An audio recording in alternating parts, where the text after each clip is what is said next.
More! Lunch break! Hey guys. What up? Oh yeah. Hey. Hey. Phil and Wes and Christine aren't here. Just all the youngins. All the youngins. It's the first time they're not on the show. Oh yeah, it is, huh? It's a little weird. What are we eating today, guys? Whoa. Panda Express. Look how little they gave me. I think they're trying to tell you something. You're the first person I've seen that doesn't get chow mein or fried rice. Chris is a healthy guy. We're still young, so it's good to be, cognizant of our health when we're young. Yeah, because like younger people, we still got our problems too. If you want to live to be 100, eat your broccoli. Actually, we're kind of all the same age. And Christine, Wes, and Phil, they're kind of the same age too.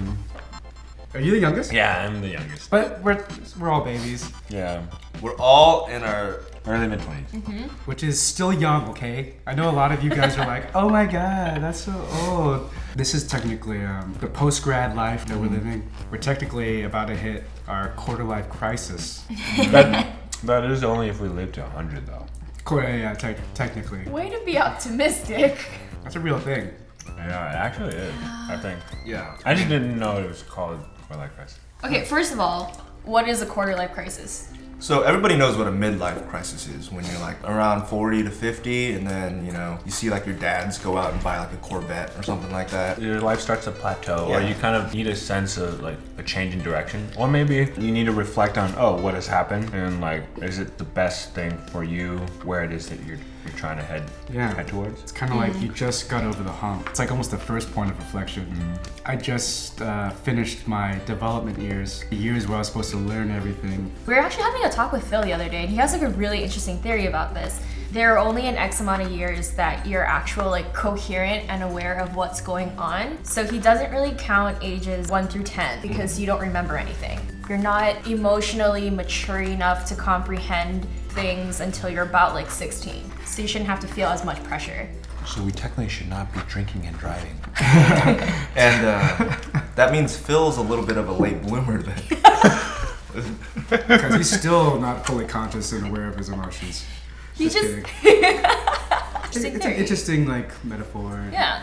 theory. I think growing up, you assume your adulthood's gonna be based around your career. It's like, am I ready for that adult life? People expect to have it all figured out by the time you hit this quarter life mark. And I think a lot of people have this crisis because they realize you don't have it figured out. I feel like the quarter-life crisis is this huge vicious circle between who people tell you should be and what you actually want to be and what you actually can be. People graduate, you have your loans that you need to get taken care of, and you have these bills, so you have this financial responsibility, so you have to get a job, but then you get caught between choosing something that's your passion or choosing something that's stable.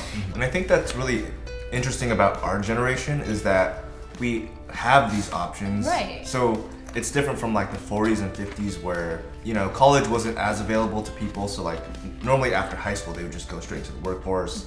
Don't have to worry about student loans or anything. But now it's more people are going to college, more people are getting student loans. And It's almost like we're upset that we have too many choices. Do you have a lot of friends that are dealing with the same issues?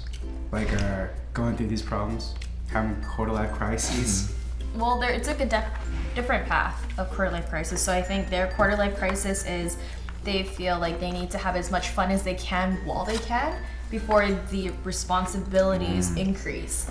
So they're in jobs where it pays the bills, it's fine, it's relative to where they see themselves in the end goal, but having their fun while they can, and then maybe in a year or two they'll settle down, get fully invested into their career path, and then make that their life. And I don't even know if that's the best approach. Because then I feel like that you're kind of slaving yourself to, I want to have a lot of enjoyment. I know that moment will not last very long. You go for that job that pays you really well so that you can have that lifestyle for that period of time, but then you're just you're sad because you don't enjoy that job. Yeah. It shouldn't be so divided. It shouldn't be I should enjoy these years now and just not enjoy them ever so- later. And then after it, I'll just focus on my work. It should be both. And not only that, but your career, like Chris said, you realize through your career whether or not you're even on the same career path or the right career path. Well, that's the thing. I feel like Yeah. not a lot of people know that they can enjoy their job. Yeah. There are people who think of work as just work, and then there's play. Yeah, and I think people need to also discover that through working and finding themselves through work. It's like college isn't the end of your education, you know. Yeah. Career is a big part of your education too. On a more personal level, Chris, are you saying you're having a quarter-life crisis? I don't think I am. I've had goals and objectives that I've wanted to, accomplish at certain time in my 20s, and I think they're getting there, but I think that it is a little slower than what I had originally planned. And I feel like I've been kind of lucky, kind of at a younger age, that I pretty much knew exactly what it is that I wanted to do, and also knew all the different ways in which one could possibly accomplish my goals. I feel like I had a quarter-life crisis. You already passed it. I don't think I'm past them. I think I had a spurt of one. I definitely, like when I was in my last job where I didn't really know what I was doing every day. I woke up, I wasn't really excited to go to work, didn't know what I wanted to do with my life. And then I was super fortunate enough to have everything kind of just fall into place. So I'm in a good place now. I think I had a quarter-life crisis definitely my senior year of college more so than now. I wouldn't say that I had all the worries of like, what if my plans don't work out, or am I on the right path? I don't think I solved any of those things necessarily. Getting out of a crisis is more like coming to terms with those questions and being okay with them also, and like acknowledging that they're actually a good thing. It's not so much a crisis as much as it is a positive reflection period. You know, now thinking about it, the whole conversation, I couldn't really pinpoint if I had or am going through or will go through a quarter-life crisis. But I think there was a time like last year where I was still doing the job that I wanted to do, but I wasn't quite getting like the gigs that I wanted to get, or, you know, I didn't feel like I was going in the right direction per se. Then I ended up doing some kind of crazy. I responded to an ad looking for a filmmaker to film this guy on a road trip. So I did that. I think it came from like boredom and like wanting to like get out and explore. I think that was my quarter-life crisis. So you had like this action that like personified your crisis, and you grew from it.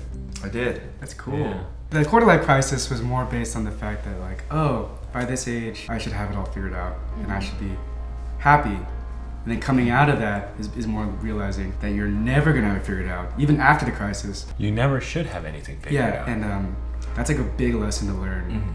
It's gonna be a constant struggle, and it's also part of the fun. And then the second part of it is the pursuit of happiness, right? So it's like, how am I gonna achieve happiness?